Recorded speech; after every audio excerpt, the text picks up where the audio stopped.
కానీ ఇక్కడ బీఆర్ఎస్ పార్టీని లేకుండా చెయ్యాలి, తుదముట్టించాలి అనే ఒక లక్ష్యంగా పనిచేస్తున్నాము అనే మాటలు కూడా వినిపిస్తున్నాయి. అయిపోయింది వాషం, ఇంకా బీఆర్ఎస్ పార్టీ అనేది లేదు, అయిపోయింది, అందరూ పోతారు, ఉంటే ఆ ఇద్దరే ఉండొచ్చు, అవసరమైతే హరీష్ బీజేపీలో పోతాడు, ఉంటే కేటీఆర్ అండ్ కేసీఆర్. ఈ సొల్లు మాటలు, సొల్లు కబుర్లు, ఎవడో గాలికి పోయే మాటలు తీసుకొచ్చి మన టైం ఎందుకమ్మా? ఇది అవుతుందా చరిత్రలా? అది కాదు. బీజేపీ జనసంఘ ఉన్నప్పుడు ఎన్ని 3 సీట్లు వచ్చాయి 52లో. 52 నుంచి 84 ఎన్ని సంవత్సరాలు? 32 సంవత్సరాలా? 32 సంవత్సరాల 2 వచ్చాయా? ఇది రాజకీయం కాదా? 82 సీట్ల నుంచి ఈరోజు 2 పర్యాయాలు అవకాశం ఇచ్చారు. మీరు పొత్తులు కలుపుకున్నారు, ఎందుకు కలుపుకున్నారో అది వేరే విషయం. 3వసారి కూడా వచ్చారు కదా, మనం కాదనడం లేదు కదా. దానికి ఎవరమ్మా నిన్నదాకా తిరిగి తిరిగి ఆరోపణ చేసి ఏం తెలియక ఇవాళ అధికారం రాగానే కళ్ళు నెత్తి మీదకి ఎక్కినాయా? అవతలోడు చిన్నోడైందా? 1.8% తేడా ఉంటేనే నువ్వు గొప్పనివైనావు. 1.8% ప్రజలు మెచ్చినంత మాత్రాన, అధికారం వచ్చినంత మాత్రాన ప్రపంచంలో మేధావుల అందరికంటే నీకే మేధావిత్వం ఉన్నది. సాంకేతిక రంగంలో, వైద్య రంగంలో, అన్నిట్లలో వీళ్ళ గొప్పలా ఎందుకు మాట్లాడతారు? అది అందుకోసం జస్ట్ త్రో ఇట్ అవుట్, అనాల్సిందే. విజ్ఞులుగా, విశ్లేషకులుగా, ప్రజాస్వామ్యవాదులుగా, ప్రజాస్వామ్యం మీద పూర్తి నమ్మకంతో ఉన్నవాళ్ళు చీయని కొట్టాలి, అంతే. That's it. It takes time, let it take time. కాదంటామా? ఏదైనా మళ్ళీ ప్రజల మద్దతు కావాలి కదా. ప్రజలకు అర్థం చేయించే విధంలో ప్రతిపక్షంలో ఉన్న ఆ మాట చేస్తున్నాం అనేది గ్రహించమని కోరుతున్నాం.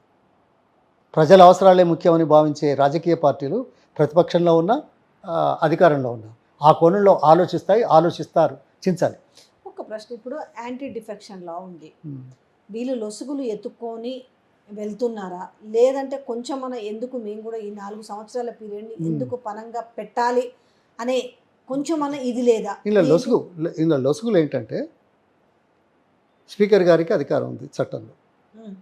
స్పీకర్ గారు తీసుకోకపోతే స్పీకర్ గారిని చేయగలిగింది ఏమీ లేదు రాజ్యాంగంలో. అది లొసుగు. అందుకే సుప్రీంకోర్టు ఏమన్నది, మిమ్మల్ని మేమేమనం కానీ కాలపరిమితి పెడుతున్నాం 3 సంవత్సరాలు, 3 నెలలు అంది. అది ఒక సూచన, it is not part of the act. దేశంలోని అత్యున్నత న్యాయస్థానం రాజ్యాంగంలో ఉన్న ఒక అంశం మీద తమ అభిప్రాయాన్ని చెప్పుకుంటూ ఇలా చేస్తే బాగుంటుంది అనే మాట అన్నారు. అంటే దేశంలోని అత్యున్నత న్యాయస్థానం చెప్పింది కూడా ఒక చట్టబద్ధమే అనుకునే విధంగా అనుకుంటే, ఆలోచిస్తే సమస్య లేదు. అది ఆసాంలో ఎక్కడో చేశారు మొన్న, ఇక్కడ మన ఢిల్లీలో కూడా జరిగింది. అది వేరు, నేననేది వేరు.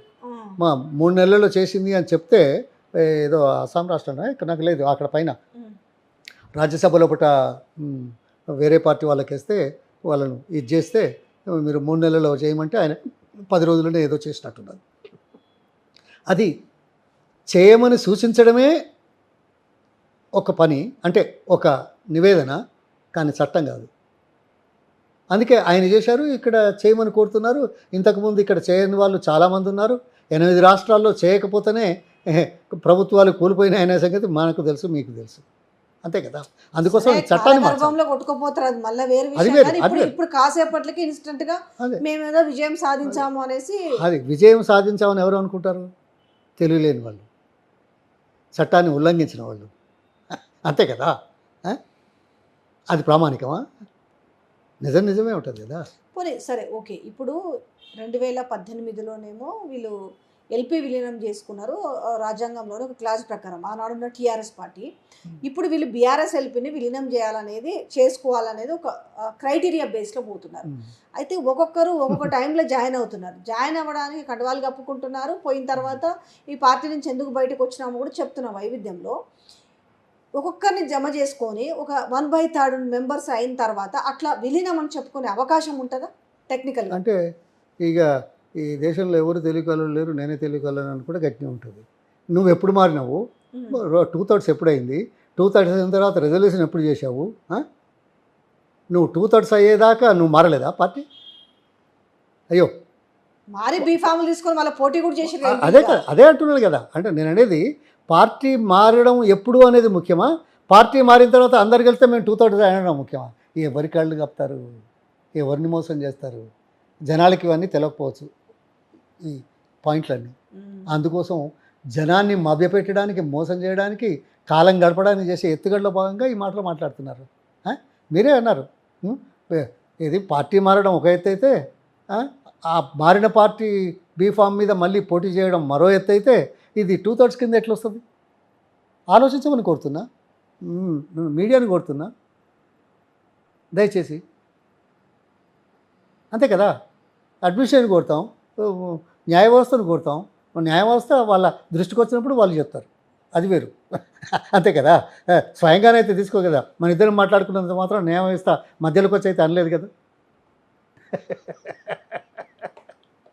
సో మనం మన పని చేస్తే చాలు, జనం వాళ్ళ పని వాళ్ళు చేస్తారు. కొద్దిగా వెనుక ఉంది, అంతే తేడా.